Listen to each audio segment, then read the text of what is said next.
Hi students, இன்னைக்கு நம்ம 10th maths CBSE சிலபஸ்ல இருந்து ஃபர்ஸ்ட் சாப்டர் ரியல் நம்பர் அதுல இருந்து எக்ஸாம்பிள் 2 அந்த சம் தான் பார்க்க போறோம்.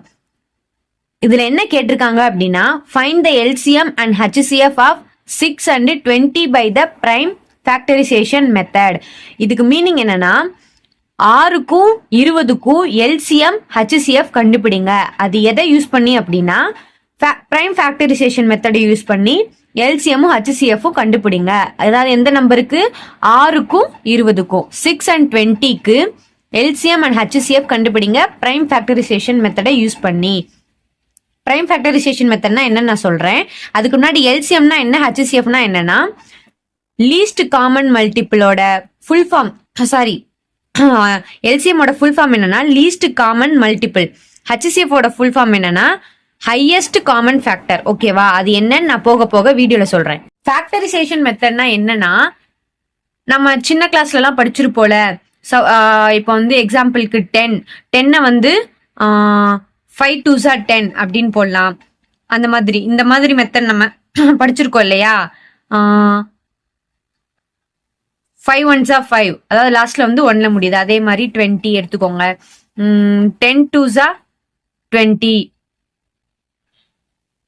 5 2s are 10, 5 1s are இந்த மாதிரி போடுறோம்ல. இதுதான் வந்து பிரைம் ஃபேக்டரைசேஷன் மெத்தட்.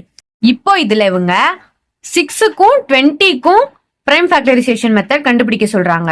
சோ நம்ம ஃபர்ஸ்ட் 6க்கு போடுவோமா? 2 3s are 6, 3 1s are 3. ஓகேவா? இப்ப 6க்கான பிரைம் ஃபேக்டரைசேஷன் மெத்தட் இப்படிதான் வரும். அடுத்து என்ன நம்பருக்கு போட சொல்றாங்க? 20க்கு போட சொல்றாங்க. 20க்கு நம்ம already போட்டோம்ல. 10 2s are 20, 5 2s are 10, 1 5s are 5. ஓகேவா? லாஸ்ட்ல வந்து ரிமைண்டர் நம்மளுக்கு வந்து 1 கிடைச்சிருச்சு. இதை வந்து எந்த நம்பராலையும் நம்ம வந்து டிவைட் பண்ண முடியாது. சோ அதை அப்படியே விட்டுறணும். இப்போ 6க்கும் 20க்கும் பிரைம் ஃபேக்டரைசேஷன் மெத்தட் கண்டுபிடிச்சாச்சு. பட் நம்ம வந்து 6க்கும் 20க்கும் நம்ம வந்து பிரைம் ஃபேக்டரைசேஷன் மெத்தட் எப்படி போடணுன்றத நான் சொல்லிட்டேன். இப்போ நமக்கு என்ன கேக்குறாங்க அப்படின்னா, எல்சிஎம்மும் ஹெச்சிஎஃப்பும் 6க்கும் 20க்கும் கண்டுபிடிக்க சொல்றாங்க. அது எப்படின்னு நான் சொல்றேன். இப்போ 6ஓட பிரைம் ஃபேக்டரை எழுதிக்கோங்க. அதாவது பிரைம் ஃபேக்டர் அப்படின்றது இதுதான். 2 cross 3, சரி, இன்ட்டு 2 into 3 தான் வந்து 6ஓட பிரைம் ஃபேக்டர். 20ஓட பிரைம் ஃபேக்டர் என்னன்னு சொல்லுங்க? 2 into 2 into 5. இங்க வந்து 2 2 இருக்குல்ல. சோ இது வந்து 2 ஸ்கொயர் அப்படின்னு போடலாம்ல. கண்டிப்பா போடலாம். into 5. இப்போ நம்ம இதை வெரிஃபை பண்ணணும். சோ ஹெச்சிஎஃப் ஃபர்ஸ்ட் என்ன கண்டுபிடிக்க சொல்றாங்க? ஹெச்சிஎஃப் நம்ம கண்டுபிடிப்போம். ஈக்குவல் டு இதுல வந்து ஹெச்சிஎஃப் எல்சிஎம் எப்படி கண்டுபிடிக்கணும் அப்படின்னா, ஹெச்சிஎஃப் அப்படின்றது கொடுத்திருக்க நம்பர், கொடுத்திருக்க வேல்யூல காமன், அதாவது ஹையஸ்ட் காமன் ஃபேக்டரை வந்து நம்ம கண்டுபிடிக்கணும். இதுல வந்து காமன் ஃபேக்டர் என்ன இருக்கு, காமன் நம்பர் என்ன இருக்கு? இதுல வந்து காமன் நம்பர் இந்த ரெண்டுக்குமே 6க்கும் 20க்கும் காமன் நம்பர் 2 தான் இருக்கு. பட் வந்து இதுல பவர் வந்து இல்ல, இதுல பவர் இருக்கு. இதுல பவர் என்ன இருக்கு? 2 இருக்கு. 2 power 2 இருக்கு. பட் இதுல பவர் இல்ல. பவர் இல்லாத டைம்ல நம்ம வந்து அங்க வந்து என்ன இருக்குன்னா 1 இருக்குன்னு அர்த்தம். ஓகேவா? ஹெச்சிஎஃப் பொறுத்த வரைக்கும் என்னன்னா, காமனா இருக்கணும், பவர் வந்து கம்மியா இருக்க நம்பரா இருக்கணும். புரியுதா நான் என்ன சொல்றேன்னு? காமனாவும் இருக்கணும். ஹெச்சிஎஃப்ல என்னன்னா காமனாவும் இருக்கணும், பவர் அந்த கொடுத்திருக்க நம்பரோட பவரும் கம்மியா இருக்கணும். அதுல வந்து காமன் நம்பர் இதுக்கும் 2 இதுக்கும் 2, பட் வந்து பவர் வந்து டிஃபர் ஆகுது. அதுல எப்படி நம்ம கண்டுபிடிக்கணும்னா, காமன் நம்பராவும் இருக்கணும், பவர் வந்து கம்மியா இருக்கணும். இங்க வந்து 1 இருக்கு, இங்க 2 இருக்கு. இப்ப இந்த ரெண்டுல எது வந்து கம்மியான பவர் வச்சது, எது ரெண்டுல எது காமன்னா அப்படின்னா 2 வந்து இதுல காமன், இங்க வந்து பவர் வந்து 1 தான் இருக்கு. அப்ப இந்த 2 தான் வந்து ஹெச்சிஎஃப். ஓகே. அடுத்து லீஸ்ட் காமன் மல்டிபிள் எல்சிஎம். இதுல என்னன்னா காமனா இருக்க நம்பரை எழுதணும், அதுவே பவர் வந்து அதிகமா இருக்க நம்பரை எழுதணும். ஹெச்சிஎஃப்ல என்ன சொன்னேன்? காமனா இருக்க நம்பர், பவர் வந்து கம்மியா இருக்கணும். பவர்னா இங்க இருக்கிறது தான் பவர். ஓகேவா? பவர் வந்து HCFல காமன் நம்பரா இருக்கணும், பவர் கம்மியா இருக்கணும். அதுவே LCMல காமன் நம்பரா இருக்கணும், பவர் அதிகமா இருக்கணும். அப்ப இதுல வந்து காமன் நம்பர் 2 தான், இதுல பவர் இதுக்கு தான் அதிகமா இருக்கு. ஓகேவா? அப்ப 2 பவர் 2. அது போக எல்சிஎம் பொறுத்த வரைக்கும் அது இல்லாம எத்தனை நம்பர் பேலன்ஸ் இருக்கோ அதையும் நம்ம சேர்த்து எழுதணும். அப்ப 2 பவர் 2 இன்ட்டு பேலன்ஸ் இங்க வந்து 3 இருக்கா, இங்க 5 இருக்கா, அப்ப 3 இன்ட்டு 5. புரியுதா? இன்னொரு டைம் சொல்றேன்.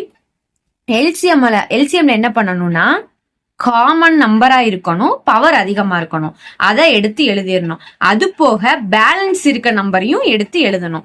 அப்ப இந்த இது போக பேலன்ஸ் இதுல வந்து 3 இருக்கு, இதுல 5 இருக்கு. அப்ப நான் அதை எடுத்து எழுதிட்டேன். ஓகேவா? இப்ப வந்து இதை மல்டிபிள் பண்ணலாம். 2, அதாவது 2 பவர் 2னா 2 வந்து 2 டைம்ஸ் வந்து மல்டிபிள் பண்ணணும். அதான meaning. Cross 3 cross 5 is equal to 4. 2 2s are 4 cross 3 into 5. அப்ப 4 3s are 12. 12 into 5 60. ஓகேவா? அப்ப நமக்கு HCF என்ன நம்பர் கிடைச்சிருக்கு? 2. LCM வந்து 60. இப்ப HCFும் LCMும் ஈக்குவல். ஐ மீன் HCF ஓட வேல்யூ LCM ஓட வேல்யூ ஈக்குவல். அண்ட் கொடுத்திருக்க கொஸ்டின் இருக்கு பாத்தீங்களா, அதுவும் வந்து ஈக்குவலா இருக்கணும். என்ன கொஸ்டின் கொடுத்திருக்காங்க, என்ன சொல்ல வரேன்னா 6ம் 20ம் கொடுத்திருக்காங்களா, 6 வந்து நம்ம ஏன்னு எடுத்துக்கலாம். A is equal to 6. B வந்து நம்ம 20ன்னு எடுத்துக்கலாம். ஓகேவா? இதை A Bன்னு வச்சுக்கலாம். ஃபர்ஸ்ட் 6 20 கொடுத்திருக்காங்களா. இப்ப வந்து இந்த ரெண்டு நம்பரும், இப்ப இந்த ரெண்டு நம்பரை மல்டிபிள் பண்ணாலும் HCF LCMல கிடைச்ச நம்பரை மல்டிபிள் பண்ணாலும் ஈக்குவலா வரணும். அதை எப்படி ப்ரூவ் பண்ணணும் அப்படின்னா HCF of A, B into LCM of A, B is equal to A into B. ஓகேவா? இதுல என்ன சொல்றேன்னு புரியுதா? HCFும் LCFையும் இன்ட்டு மல்டிபிள் பண்ணா AB நம்மளுக்கு கிடைச்சிருக்கல, AB நம்மளுக்கு கொடுத்துருக்காங்கல்ல, அந்த நம்பருக்கு ஈக்குவலா வரணும். அதாவது 20 into 6. நான் ஃபுல் சம்ல நான் சொல்றேன். இப்போ வந்து HCF of A, B. A என்ன கொடுத்திருக்காங்க 6, B என்ன கொடுத்திருக்காங்க 20 into LCM of A, B. 6 into 6, 20 is equal to A என்ன கொடுத்திருக்காங்க 6 into B என்ன கொடுத்திருக்காங்க 20. ஓகேவா? இப்ப HCF of A, B 6, 20 ஓட வேல்யூ என்ன? HCF ஓட வேல்யூ என்ன? 2.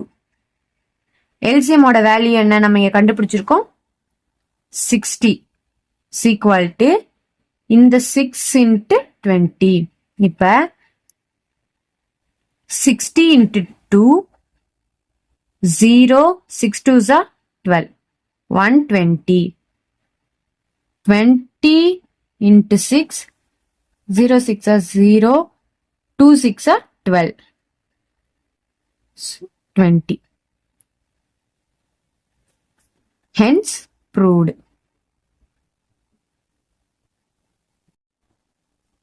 ஓகேவா? இந்த சம் ஃபுல்லா புரிஞ்சிருச்சா? ஓகே ஸ்டூடெண்ட்ஸ், இந்த சம்ல உங்களுக்கு ஏதாச்சும் டவுட் இருந்துச்சு அப்படின்னா கண்டிப்பா கமெண்ட்ல கேளுங்க, நான் கண்டிப்பா ரிப்ளை பண்றேன். இந்த வீடியோ உங்களுக்கு பிடிச்சிருந்துச்சுன்னா லைக் அண்ட் ஷேர் பண்ணிக்கோங்க, மறக்காம சப்ஸ்கிரைப் பண்ணிருங்க. தேங்க்யூ.